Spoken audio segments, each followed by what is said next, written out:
System riding to the core. Yeah. Reppin' inner city left. This is the Inner City Left broadcast. Today is Tuesday, October 21st. I'm Amin TMK alongside Amoja Lil Tanky Sumler. Amoja, hello. Happy Tuesday. How are you doing today, my friend? Man, peacetime has never been better. We back to peace, baby. It's all good. So since we're back to peace, why don't we start with a little bit of war in Ukraine. We're back to peace. Let's play something. Let's play something because, you know, we were hearing about these Tomahawk missiles. We've been talking about them. And we knew that it was going to be a red line. There's been several red lines already crossed. So are they red lines really? But shooting Tomahawk missiles inside of Russia or shooting missiles inside of Russia, which led us to the Orishnik. OK, so we're now that was the plan. Right. So this is a few days ago. Donnie J. Let's play this. Here we go. Right, but did President Putin try to dissuade you from selling Tomahawk missiles? Well, of course. What do you think he's going to say? Please sell Tomahawks? No, but he didn't Is he going to say, please sell those Tomahawks? I really appreciate it. I did actually say, would you mind if I gave a couple of thousand Tomahawks to your opposition? I did say that to him. I said it just that way. He didn't like the idea. He really didn't like the idea. No, I said it that way. You have to be a little bit lighthearted sometimes, but no, he doesn't want Tomahawk. Tomahawk is a vicious weapon. It's a vicious, offensive, incredibly destructive weapon. Nobody wants Tomahawk shot at them. Specifically ask you not to provide Tomahawks? So, wouldn't anybody? I mean, it's been in the news. Who wouldn't do that? CNN.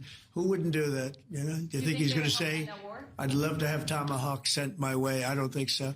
Maria, we have one of the great stars of television here, and she's an incredible person. And she's just an amazing woman who she got it all right. She got the Russia hoax right. She got everything. Would you have a question? He was like literally fishing for a question from some other person. Okay, so let's talk about this, right? Okay. I'm joking around. I'm joking around with him. I'm telling him, would you want Tomahawks there? No. So this was obviously one of those, Trump trying to make a joke or something like that. But obviously you can tell that this was a very serious conversation, or whatever was said was, said forcefully, because we are now seeing that these Tomahawks might not be going to Ukraine. That seems like a win, right? I don't quite understand. I know Zelensky is quite upset.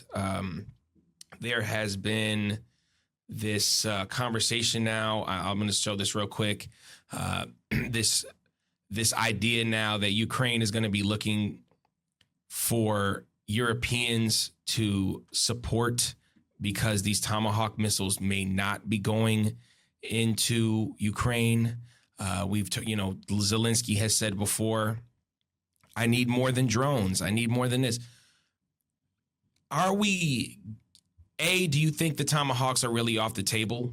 And two, do you think that this is bringing us closer to the ending of the NATO-funded war against Russia via the proxy Ukraine?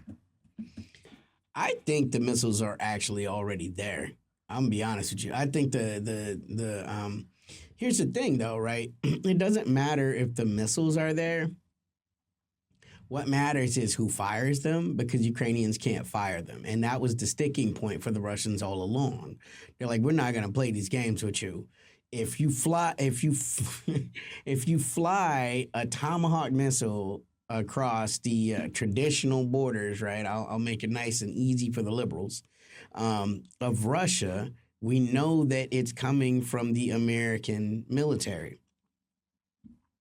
The coordinates have to be input. The training, only the Americans have it.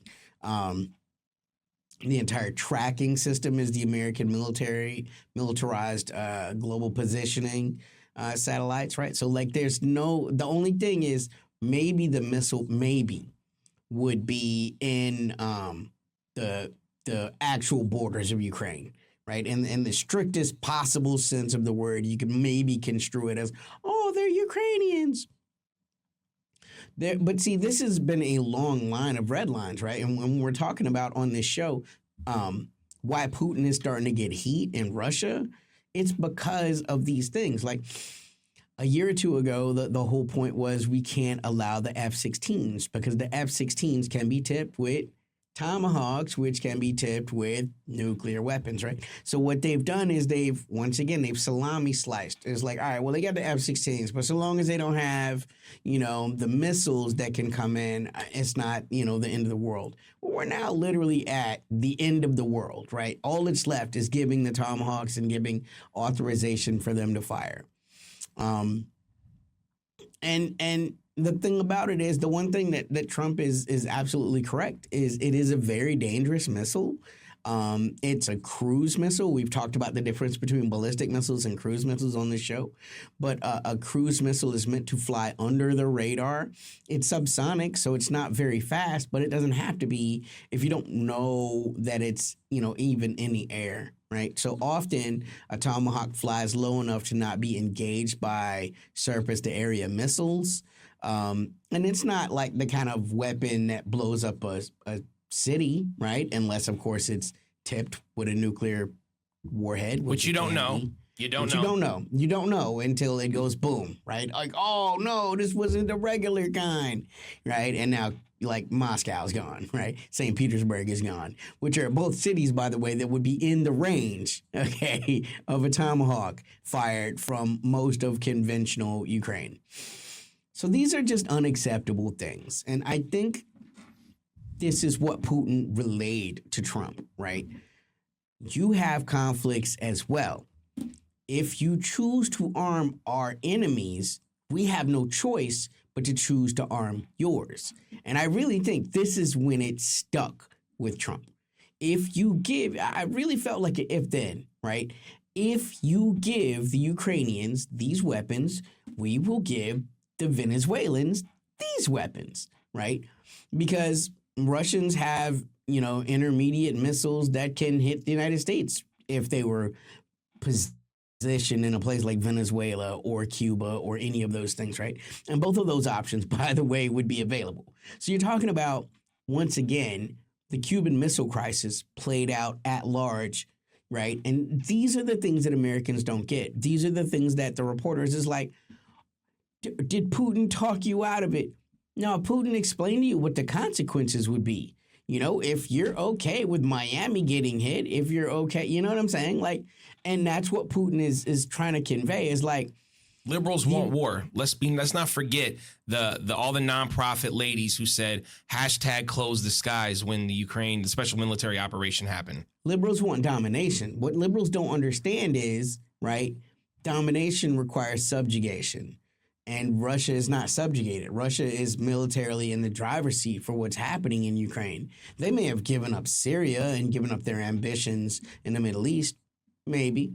But they've certainly retreated. Right. What they've always said is Russian conflicts are existential. So what they're willing to let go in Syria is not the same thing as what they would be willing to let go in Ukraine. And they've made that. Yeah, and would they have even let it go in Syria if it wasn't the special military operation and they weren't already dealing, at the full capacity anyway, which leads to the destabilization of Syria, because of the special military operation, or at least a part of. The reporter should be asking is not, are you willing to arm the Ukrainians with these weapons? The question should have been, are you willing to potentially sacrifice a strike on an American city to give the Tomahawks? Because that's the real question, right? This is what liberals need to understand.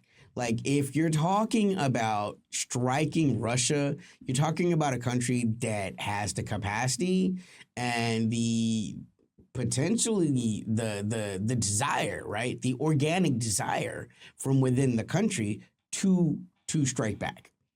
The mood in Russia is sour. The Russian people feel like Putin is being too soft, not too hard, They feel like he's being too soft with the Americans. And these are things that you just absolutely had to take into consideration. They don't really seem to be coming into the American consciousness because, again, there hasn't been a real military strike on the continental United States since the Civil War.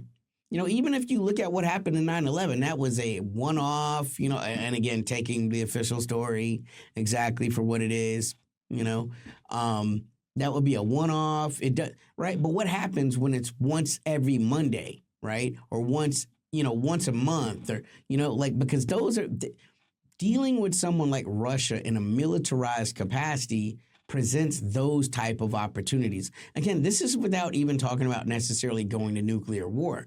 They don't have to go to nuclear war to do these things, right? I mean, they're more than capable of doing this just with their submarine fleet, or with, you know, God forbid, any type of missile placements that they would have, you know, in South America or Cuba, right? So it's not like going in you know, Libya, you know, we came, we saw, he died. It's not that way. You're dealing with a near peer adversary, which means you have the potential to have hurt come back your way. And whatever you think of the president, like that, this is something he has to take into serious consideration. I want to show you this because this is something that there was a discussion of when we had like the invasion into Kursk. Okay, there's this idea that there's going to be some leverage that Ukraine can gain by winning on the battlefield. This is an article, and it says Zelensky on Russia's energy terror. Threat of Tomahawks can bring Putin back to diplomacy.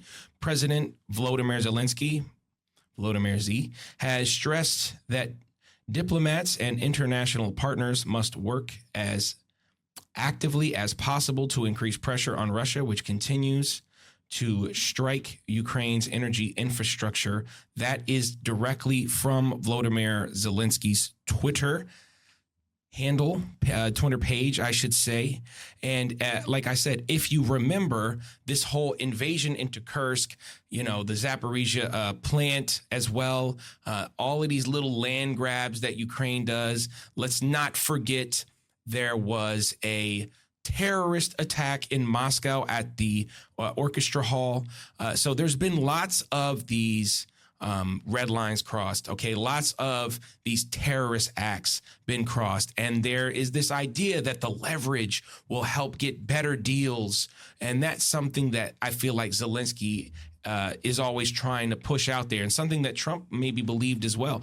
But we also had a conversation between Trump and Zelensky. And if you believe the rumors, there was all kinds of loud arguments, maybe some things flying across the room. And we remember earlier this year when Zelensky, as you say, the cuck chair, okay, the chair that you have to sit in and be humiliated on next to Trump in the golden office now that Trump has, with the tackiest, oldest, you know, like a gold, it's like gold foil or something that you'd put on a Salt Bay burger, an overpriced burger or something like that. But they have this spat, and now Zelensky's out here. He's saying he wants to work with Europe. They're ready for the breakup, but they can't quite break up. When are people going to see? There's no leverage here. The only leverage is peace. The only leverage is negotiation, and you're negotiating from a place of disadvantage. I'm sorry. That's how it was going to be, and that's always how it was going to be. Yeah. Did you want to jump in here? I mean, do you agree with that? So, yeah, I mean, first off, you can't. It's a faulty premise to begin with, right? Like that the Ukrainians can somehow significantly disrupt Russian oil production. I mean, you can do pinprick attacks, you know. Let's say they were given the Tomahawks and they only used them against Russian oil production and you know, processing facilities. First off, how many do you think they're going to get? Not that many. America doesn't have that many to give. That's not to say America don't have that many, but America don't have that many to give, especially not to Ukraine. You know, if anything, they're going to Israel, they're going to the Philippines, right, with the whole Typhoon system. They're going to Japan to prepare for the Chinese war, right? Like, this is the war that his Secretary of War has been pushing for quite some time. You know, he even went to the Shangri-La conference and tried to get all of Asia on board or at least prepared, right? So this Ukraine, the only reason Trump dealt with it is because he thought, you know, he listened to his generals. General Kellogg has been in his ear saying things like, well, first off, what a name, General Kellogg, right? Has been in his ear saying things like, you know, the Russians are weak, they're easy to be defeated, you know, you don't want to jump off right now when there's an opportunity that you could win. If you win, you can take the credit, right? And that's something that Trump cannot resist, the ability to take the credit for something, you know, that happens. And that was the Biden vibes. That was, yeah. He didn't want to let it go either. So what's the difference, man? Right. Biden had already been shamed based upon his withdrawal from Afghanistan, which was shameful. You know what I'm saying? Which was Trump's plan anyway. Exactly. So it's just either way you go, it feels like they both they're both culpable to this. Right. It's all ego, though. It's the same ego trick that's working on both. And that's how you know that this is what the deep state is doing. They're invoking this. You know, what's the thing they say This is about why they Trump, love an old taco. white. Yeah, old white. You know, we went from the oldest president. Now the year after, we got the next oldest president. Right. Remember we were all like, man, when are we going to stop getting these old white men being the president? And then, you know, Joe Biden was all about, well, we have to defeat Trump. And all the leftists, we were all saying, hey, guys, there's not a whole lot of difference here between Donald Trump and Joe Biden. And maybe we should go third party and all this other stuff. But it doesn't seem to go down. It just seems that the same personalities or different personalities get up for the same policies. Yeah, and here we are. Yeah, and so, like, these are things that plays on his mind, right? When you say things like taco, which is like Trump always chickens out, right?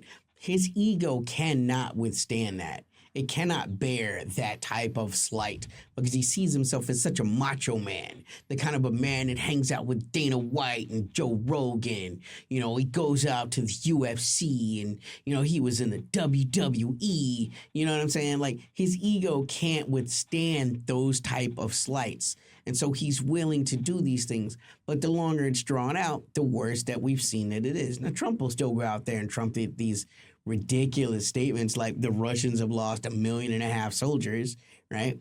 Even though that's just a ridiculous number. It's nowhere close to that. But the Ukrainians have.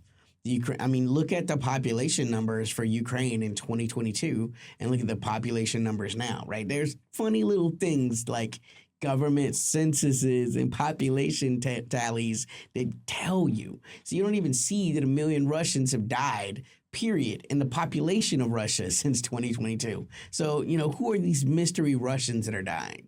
However, the Ukrainian population is a shell of what it was in 2022. A lot of that has been people dying on the battlefield. A lot of it has been expatriates running because they understood there was no success. There was no possible way to defeat these Russians, which is ironically what Trump told Zelensky in the last meeting. You need to make peace or you will be destroyed. Now, when all the leftists were saying that 3 years ago, we were Putin's puppets, we were, you know, who are you on a take for, right? But now the president is literally telling Zelensky the same thing that the left has been saying for years. There is no winnable military solution for the Ukrainians. Let's pivot a little bit, like Victor Wembanyama. We have more of the were killed in the latest U.S. drone strike of Venezuelan waters, and now straight up violence, unsubstantiated violence.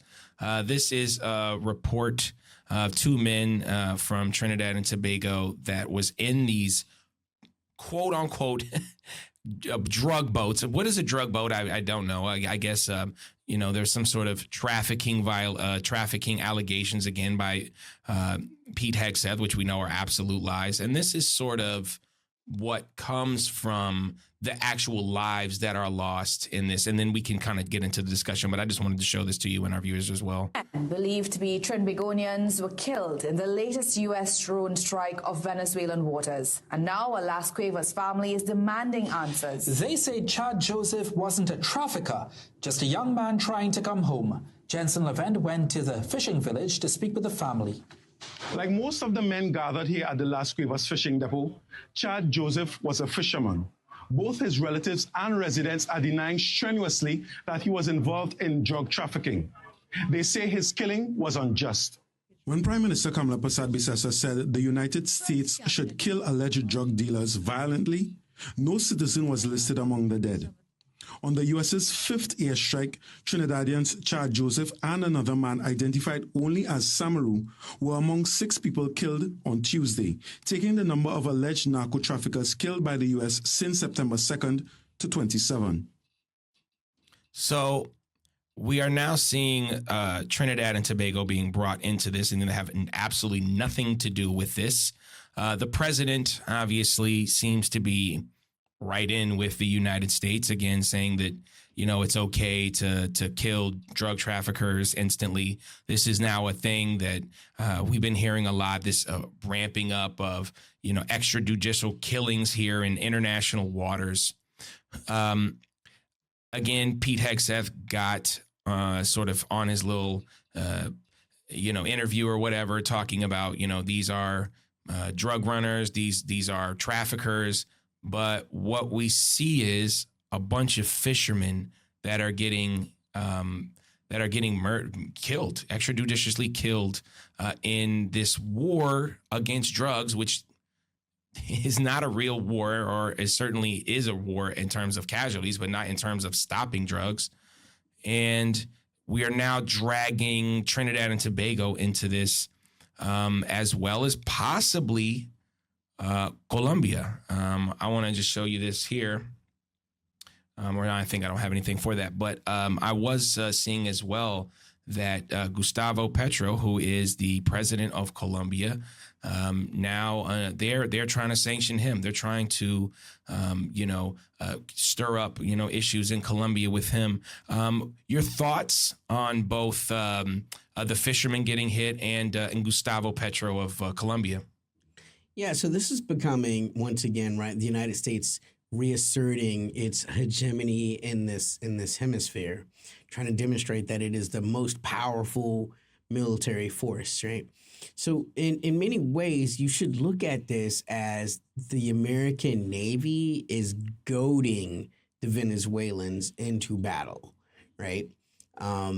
This is, you have to think about the Latin mind state, right? The Latin male mind state of machismo and the culture of that bravissimo, especially as it relates to Venezuela, right? And so what you end up creating is it's like, oh, you got this big tough leader, but we're killing your people out in the sea. And he won't, think about this in a lot of ways as like Goliath going out to the fields, challenging the Israelites to battle every day, and shaming the Venezuelans for not having the courage to meet them, right? You have to think about it in that way, right?